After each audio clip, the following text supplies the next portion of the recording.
guys, muli ito si Ate Yoli ay nagbabalik po sa inyo. Magandang umaga at magandang tanghali at magandang gabi. Saan man po kayong dako ng mundo, mapa Pilipinas man po kayo or mapa ibang bansa, nawa po ay nasa mabuting kalagayan po kayong lahat at walang anumang karamdaman sa ating mga katawan, lalong-lalo na guys, ang ating mga kapwa OFW. Nawa po ay nasa mabuting kalagayan po kayong lahat at walang anumang karamdaman, di po ba? At mag-ingat po tayo kahit saan man po tayong bansa nagtatrabaho, mag-ingat po tayo palagi. Dahil isa po sa ating pakatandaan, may mga mahal po tayo sa buhay na naghihintay po sa atin sa Pilipinas. So, dito ganun din sa ating mga mamit, mga tita, mga daddy, mga kuya, mga ate, lolo at lola sa Pilipinas po ay mag-ingat na rin po kayo dyan. Dahil ang weather po natin sa Pilipinas ay medyo hindi maganda, no? Medyo mainit, maulan, kaya mag-ingat po tayo. Dito ngayon guys, meron po tayong bibigyan ng isang reaction video kung saan ay sobrang karamihan po ay nabigla ito, no, sa naging announcement ni Kalinga Prab. At ayun nga, sa ating thumbnail nasabi natin dyan na si Kalingap Ido ay nagsalita na patungkol po dito sa hindi pagpa-vlog ni Erica. Pero bago po tayo guys pupunta sa ating topic, ay nais ko po muna, supportan po muna natin ang Team Kalingap sa pangunguna po ni Kuya Bal Santos Matubang, Ate Edna's Vlog and Kalingap Rob. Ganun din po guys, si Ruel of Malalag.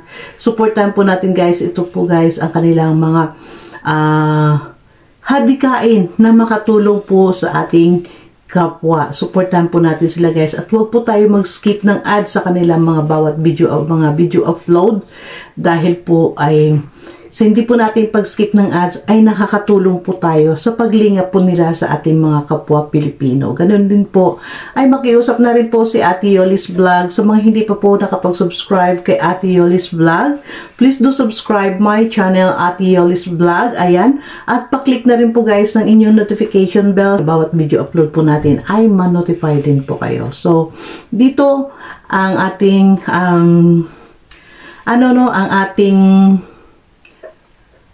topic ngayon kung saan ay guys nakita natin dito si Kalinga Prab ay medyo malungkot ng kanyang ipinahayag bago dumating ang kanyang kaarawan ay nagpahayag po si Kalinga Prab sa kanyang vlog, no, na si Erica ay ayaw na magpa-vlog sa kanila. Dahil ayon nga guys sa dahilan na gusto po niya na makapokus sa kanyang pag-aaral. Ito po, pangunguna po natin. Huwag po natin ibas sa Erica para po mamaya patuloy po kayo, tapusin niyo po hanggang sa mag-end po ng ating video ay maintindihan niyo po kung bakit po natin hindi kailangan si Erica ibabas po dito. Dahil si Erica po guys ay isang normal na tao at gusto lang mamuhay ng normal, di ba?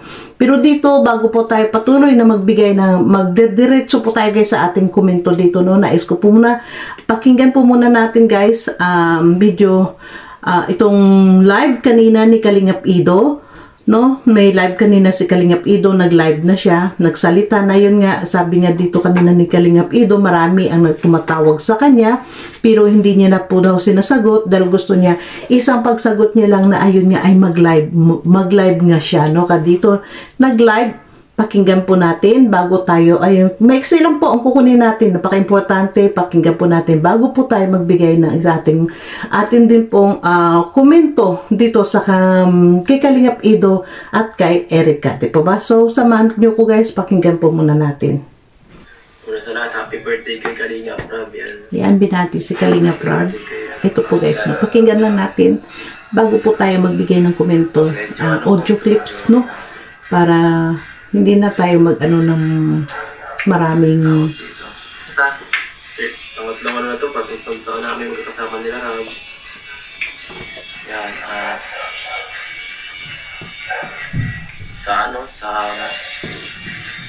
sa maganda, sa malakas, kung lumakas man ang umina ang channel niya, ay dito lang kami ang masabi ko.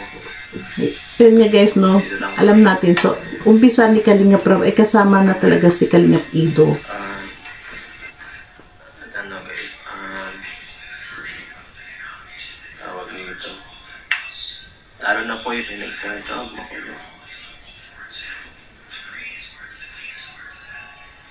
guys,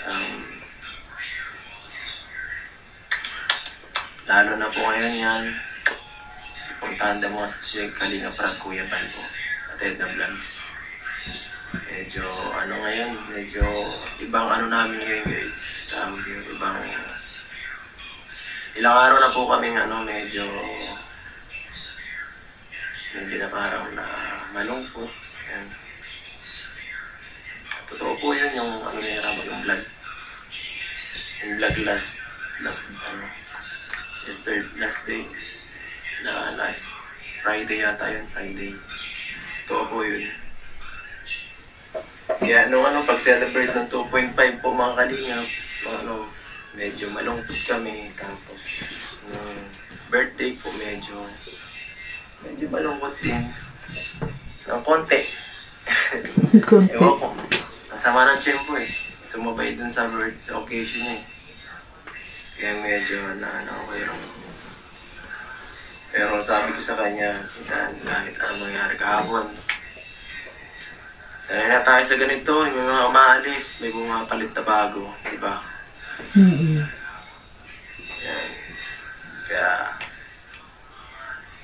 yung pag ni Eric guys, i-respeto na lang natin yung decision niya, kung anong gusto niya sa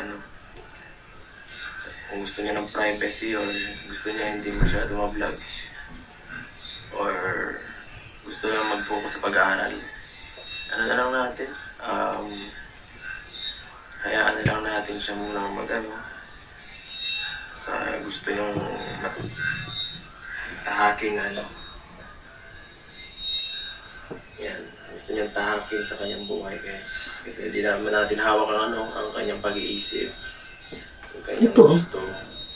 At pangit naman yung kung pipilitin mo isang tao sa gano'n, di ba? At yan, yung sasabi na prank po, hindi po prank guys. Po, totoo po talaga. Yun. At yan. So dito narinig natin guys ang pahayag ni Ido. At yun nga, natin guys, kinuha natin is audio clips lang dahil nakita ko sa pagmumukha dito ni Ido is medyo nasasaktan pa si Ido. Medyo malungkot yun nga, sabi ni Ido na sa pag-celebrate pa lamang doon ni Kalinga Prab ng 2.5M ni Kalinga Prab subscriber ay wala na po doon si Erica. At lahat sila po ay nalungkot na nalungkot na doon ay parang alam na nila yon na parang nakapag-usap na siguro sila kaya nalungkot. Kaya hindi sila masaya. Nandun ito clarify dito ni Ido na kasi kumakalat may nagsasabi na prank lang, even though sa ating live ng Saturday ay may nag-comment nga na baka prank lang yun kasi sa birthday ni Kalinga Prab maraming surprises at maraming pasabog.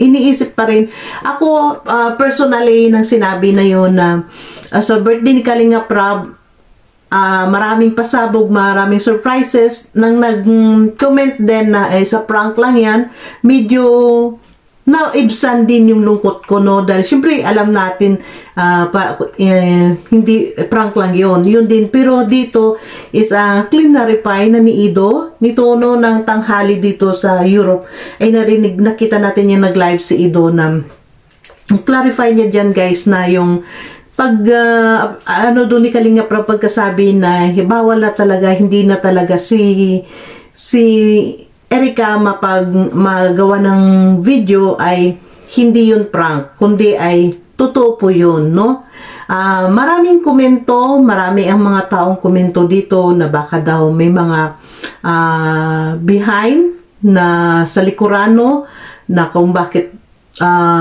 umayaw siya.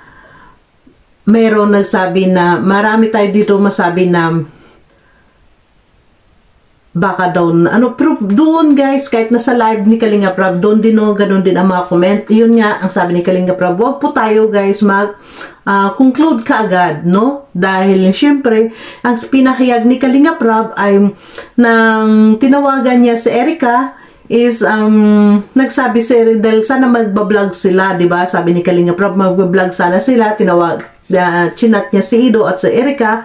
Yun nga, sumagot daw si Erica na gusto kang kausapin ni Lolo't Lola. Kaya doon nga pumunta si Kalinga Prab at nalaman ang ganong kwento, at dito pinahayagan ni Kalinga Prab tungkol doon na hindi na sila magpabalag si Erica, dahil ang katwiran ay mag-focus na lamang si Erica sa kanyang pag-aaral, which is mabuti po yun. Dahil para sa akin para sa akin guys, no, sa lahat man po natin dito mga viewers, nakiusap po ko sa inyo. Unang-una ay magalang naman na sinabi ng lolo't lola ni Erica na nagsabi kay Kalinga Prab na hindi na sila magpa-vlog, di ba? Kaya wag po natin ibas, dahil hindi po natin alam, kagaya nga sinabi ni Kalinga Prab, hindi natin alam kung ano pa talaga ang pinaka-reason behind yan, sa bakit hindi siya pa-vlog, dahil yun nga sinabi ay mag-focus sa kanyang pag-aaral. Dito nga, natanong nga dyan guys na paano yung pabahay, di ba? Pabahay, dahil sa lahat ng mga kalingap, beneficiary ni Kalinga Prab ay ito po pinakamalaking pabahay, megit 1 milyon, no? Ang nakalaan dyan na pabahay dyan sa kanya. Yun nga ang sinabi ni Kalinga Prab, na sinabi ng lolo na ilaan na lang sa mga taong nangangailangan pa, no? So ibig sabihin ay tatalikuran po talaga nila kahit pa sa ganong sitwasyon ng kanilang pamumuhay. Nakita naman natin guys na kung anong ang kanilang tirahan, no? Nakatira sila doon sa ilalim nila ay mga babuyan na nila. Pero mas pinili nila ang ganitong matahimik ang kanilang buhay, no? Matahimik sila. Nakita natin syempre matatanda yan ang mga lolo't lola ni Erica. Yun nga, sa nakita natin, dahil ito ay na-vlog ito ni scout ito ni Dodong Ruel, no? Nakita natin first, vlog pa lang dito ni Dodong, kung ano ang nalaman na natin doon kung ano talaga ang kanilang pamumuhay at kung sino talaga ang kumikita, ang breadwinner sa kanila, kundi ang lolo lamang ni Erica, di ba? Kaya naisin po nila na siguro dito guys, real talk tayo dito. Hindi naman lingid sa atin. Kung may nakaalala, alam natin ito si Erica is na-vlog ng Kalingap. Mula nang ini-refer ni Dodong Ruel si Erica dito kay Kalinga Prab is 4 months na po. 4 months po. Ang last na episode nila is part 33. Naka 33 videos si Kalinga Prab dito. So, sa 33 videos po ni Kalinga Prab kay Erica is mabot po sila ng 4 months. Nasa 4 months po. Kaya, siguro, nakita naman natin, hindi lingid sa atin guys, no? Hindi siguro talagang nakita natin, hindi po lingid sa atin, nang kung naalala nyo ng makeover si Erica. Tanda po natin, dahil yun ay nireaksyonan ko pa rin. Nireaksyonan ko yun ang makeover ni Erica. Kung natandaan nyo, after ng kanyang makeover ni Erica, a few days ay hindi na siya na-vlog. Medyo matagal siya na-vlog ulit ni Kalinga Prab dahil yun pala ay nagkasakit siya. Yun nga sabi ng kanyang ate ni May na nagkasakit siya, nilagnat siya. At alam naman natin, no, kung bakit siya nagkasakit, dahil yun nga sabi ni May ay hindi siya kumain ng 3 araw dahil nagmumukmuk lang siya, tahimik siya, dahil yun nga may nambabas po dito kay Erica, no? May nambabas sa kanya guys na below the belt, na kumbaga ay talagang kinalkal ang kanyang pagkatao. Ito yung palaging sinasabi ni Ate Yoli na kung tayo ay makipag-argumento sa tao, mag-argument po tayo dun lamang sa message na nakikita natin kung anong nasa bitawan nilang salita. Huwag po natin kalkalin ang buong buhay po nila. Pero hindi po sa atin lingid guys na kaya yun po talaga ang nabasa Erica na yun nga ay pati ang pamangkin niya na inaalagaan niya ay pinapalabas ng buzzer na anak niya, na may anak siya, no? Na may anak na si Erica, which is nawala. 'di ba? So doon guys, nakita natin nakaraan na yun ay talagang naapektuhan siya hanggang sa nagkasakit nga siya dahil hindi nga siya kumain ng 3 araw. Ito ang sinasabi ko na sana tayo na mga viewers ay maging masaya po tayo guys. Maging masaya po tayo. May napapanood po tayo. Alam ko po maraming OFW na stress reliever po ang teleserye na ginagawa ni Kalinga Prab. Marami po yun. Totoo po. Dahil kahit na po ako talaga parang kahit anong pagod ko sa trabaho ko, magtrabaho ako 7 to 3 o'clock. Siyempre, hindi lang naman dahil magbabiyahe pa ako. At least talaga makapanood talaga ka sa teleserye na ginagawa ni Kalinga Prab. Maparosyel man o ka dito ka Edrica. Talagang maaalis guys ang pagod mo, no? Pero hindi lang natin maintindihan bakit may taong mga galit kay Erika. Alam na po natin yun, no? May galit talaga kay Erika dahil lamang dito kay Ido, no? Na parang hindi pa rin nila matanggap na wala na yon. Kaya kawawa to si Erika guys. Nakita natin hindi sumasagot si Erika, tahimik siya, pero alam naman natin guys, may mga nagmamahal kay Erika, may mga fans club, may mga group na nagmahal sa kanya, yun ang sumasagot. Ito po yung sinasabi ko no, na sa tingin natin, sa akala natin, dahil ipinagtanggol natin siya sa mga taong nang aapi or nang babas ng ganun, pinagtanggol natin na parang nagganti din tayo ng kung anong hindi magandang salita. Hindi po natin namamalayan, hindi po tayo nakakatulong. Hindi po natin namalayan na sa kaganti natin doon ng mga masama ding salita, ang binabalikan nila gantihan ay yung pinagtatanggol mo, hindi naman ikaw. Di po ba? Ito po yung lagi ko po pinapaintindi dito na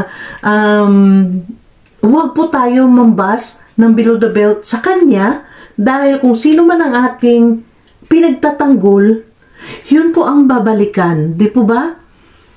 Yun po ang sana maintindihan ng mga viewers. Maintindihan po sana ng mga viewers to. Ito po nakita natin dito sa side ni na Erika.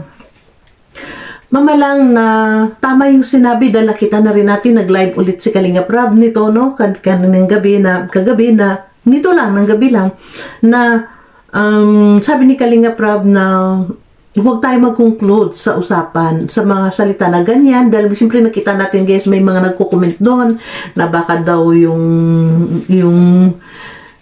tumutulong din, no? Yun na lang, huwag po tayo din magano. Kaya hindi po tayo pwedeng manguna guys, no? Dahil siyempre hindi pa natin alam, wait and see po tayo kung talaga, dahil nakita natin dito sa kanilang pamilya, sa pamilya ni Erika, dahil nakita natin ito mula pa lang na ibinablog ito ni Dodong Ruel, grabe talaga ang pasalamat nila nito guys sa mga natatanggap na tulong, no? Kahit maliit man na bagay ang nabibigay ni Ruel noon sa kanila, ang pasalamat na po talaga ng kanyang lolo't lola ay sobra-sobra po, at ang kanyang tiyahin ni Erika. Mabait, mabuting tao mga ito, no? Kaya dito alam natin na talagang may reason na siguro talaga itong mga below the belt na hindi naman lingid sa atin guys. Dito lang, ilang weeks lang na parang nagkaroon ng batuhan, no? Ang mga nagtatanggol sa kanya ng mga fans club kung ano pinagsasabi, at syempre babalikan din ng kabila. Kaya pa kumbaga guys ay hindi siguro yun maari na hindi yun nakarating sa kanyang mga lolo't lola. At pangalawang reason dyan, no, maintindihan po sana ng lahat. Pangalawang reason po, si Ruel ay ang nakascout po dito kay Erika. At alam po natin kung gaano kalapit po ang lolo't lola ni Erika kay Ruel, no? Kahit kasi nabablog na yan ni Kalinga Prab, binibisita pa rin po yan ni Ruel na hindi po binablog, no? Walang kamera pong pagbisita ni Ruel sa kanila. Kaya, syempre, siguro hindi, dito guys, ito ay parang opinion ko lang, ang akin lang nararamdaman, no? Na siguro itong mga pambabas din sa kay Ruel at kay Rochelle, ay nakarating ito sa kanyang lolo't lola. Nakita ito ng kanyang mga pamilya, ng kanyang lolo't lola. Syempre, masasaktan po din ito ang dalawang matanda dahil unang-una po, ang tanaw nila talaga ng utang na loob kay Ruel. Dahil kung hindi dahil kay Ruel, hindi din po makilala ni Kalinga Prab si Erica, di po ba? Kaya dito, mapahanga tayo kung talagang ito nga, no, ang rason. Sana ito nga lang ang rason na gusto lang ni Erica makapokus sa pag-aaral, at yun nga ay talagang tinalikuran nila ang biyaya, no? Sobrang laki ng biyaya, guys, na dumating sa kanila na saan ay papatayuan sila ng bahay, na sila na nga ang kasunod sana, sila na nga ang kasunod niyo na dapat patayuan, no, na alam naman natin lahat, ang bahay ay nakalaan sa kanila, ang bahay ay mahigit po 1 milyon ang nakalaan 1 milyon kalahati ang nakalaan sa pabahay dito kay Erica. Pero talagang tinalikuran ng kanyang lolo't lola. Pinili ang maging matahimik sila. Ito po masabi natin, guys, na kahit mahirap lang tayo, mayroon pa rin tayong dignidad sa sarili natin, di po ba? Ito po, alam natin kasi mga matanda ito yun to nga na kahit na dumidildil lang tayo sa asin, yung kasabihan na kahit na dumidildil tayo sa asin, basta't meron lang tayong dignidad. Di ba? Yun po ang alam na, parang yun ang nakikita natin dito sa lolo't lola ni Erica. Alam po natin si Erica siguro gusto pa rin i-vlog sila, dahil nakita naman natin na masaya si Erica pag nabablog din ni Kalinga Prab. Masaya si Erica pag kasama ang mga angels, mga Kalingap angels.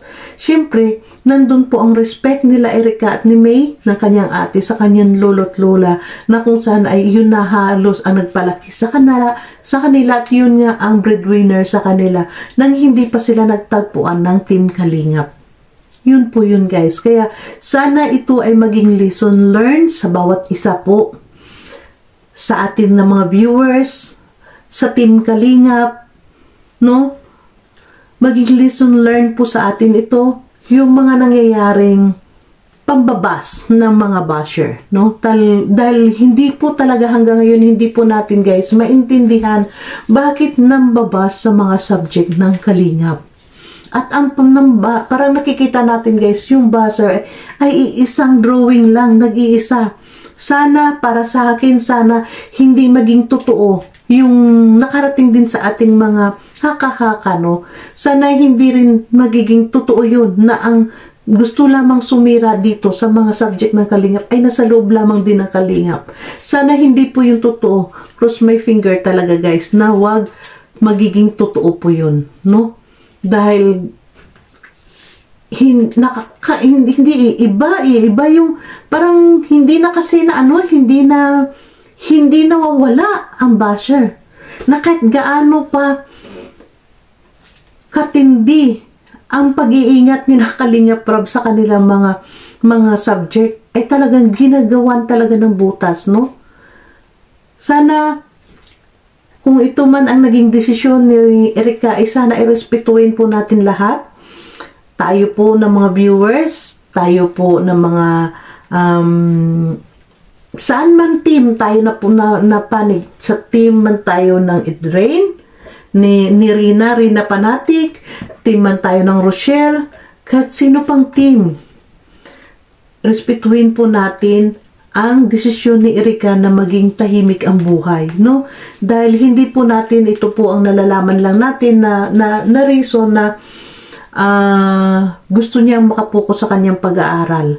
So sana tayo ay huwag muna tayo mag-jump to conclusion kaagad na kung anong lalaro sa ating imagination, guys. Dahil para sa akin, it's really very, very proud ako dito sa kanyang lolo't lola, na kung talagang yung kutob ko lang, ito yung kutob kong sinabi ko na siguro ay nakarating sa kanila yung mga basher na kung anong klaseng mambas, di ba?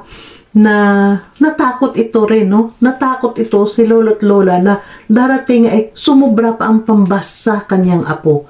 Dahil nakita natin na dito, guys, hindi lingid po sa atin na nakaraan ay binas ng husto to si Erica, na pati ang mga kanyang mga kanakaraan, mga old pictures sa Facebook ay talagang kinalkal at ginawa ng kwento, di ba? Dito, example natin like Rochelle ay talagang binabas din. Pero malaking kaibahan lang kay Rachel dahil meron siyang tatay na nandyan na nagpapayo. Nandyan yung si Daddy Donut nagpapayo sa kanya. Nandyan si Ruel. Napakaganda dito dahil nandyan si Ruel na pumapayo sa kanya. At maraming nasa palibot ni Rachel, no, na pumapayo sa kanya na laban lang. At yun nga, hindi natin siya narinig din na sumagot. Pero yun nga, sana maintindihan din ng iba na ang mga sumasagot na yan at ginagamit ang fake account ni Rachel. Sana ay maintindihan niyo po, wag po tayo kaagad din mambas. Mag-message muna tayo personal kung sino ang kaya nating abutin sa palibot sa kanya, kung talaga ba siya ito ang nagsagot. Di po ba? Dahil para po maiwasan sana dito, para hindi, masabi ko lang, sana sa pagtatahimik ni Erica ay respetuhin po natin at sana dalangin po natin na wala na pong pambabas na mangyayari. Maging matahimik at maging magkaisa dahil ito nga ang Team Kalingap is one Kalingap, one family po, no? Sana magkaisa pong lahat dito, guys. Ito, sana itong mga nangyayari ito ay magiging lesson learned po sa atin lahat ng mga viewers, mga reactors, Kalingap, Team Kalingap. Magiging lesson learned po sa atin ito ang mga nangyayari ngayon, di ba? So, thank you so much, guys. Nais ko po muna bago po tayo mag-end. Nais ko po na supportahan po natin si Kalingap Dennis Curod, na isa po sa mga Kalingap, no, Kalingap partners na kung saan ay kahit sa maliit na kanyang channel, sa kanyang views ay talagang matyaga po na ito po si Kalingap Dennis Curod. Ito po yung mga pumupunta po, no, pinupuntahan niya ang mga nalingap na noon ng Kalingap na kung saan ay sila po ang pinapalo up po. Kasama po ito palagi ni Professor Dudes. Si Professor Dudes ay tito po ni Kalingap Rab at ni Kalingap Ido, si Professor Dudes. Ito po ay kasama palagi minsan ni Professor Dod, si Kalingap Dennis Curod. So guys, pasupport niyo po ang kanyang channel. Ayan po ang channel niya, pasupport po at patulungan po natin siya sa kanyang subscription para po kahit papaano po ay lalago po ang Kalingap. Ito po ang kanilang gawain, no, sa hindi man sila dahil sa liit na kanyang channel ay talaga pong ang kanyang ginagawa ngayon ay tawag dito, pinapalo up, binibisita yung mga sa mga nakaraan ng tinutulungan ng Team Kalingap. Ito po nga, no, nakita natin dito na palagi ito kasama ni Professor Dude. So, sana guys, supportahan po natin ito si Kalingap Dennis Curod. So, thank you so much and God bless everyone, guys. At mag-ingat po kayong lahat. See you in my next upload. Bye!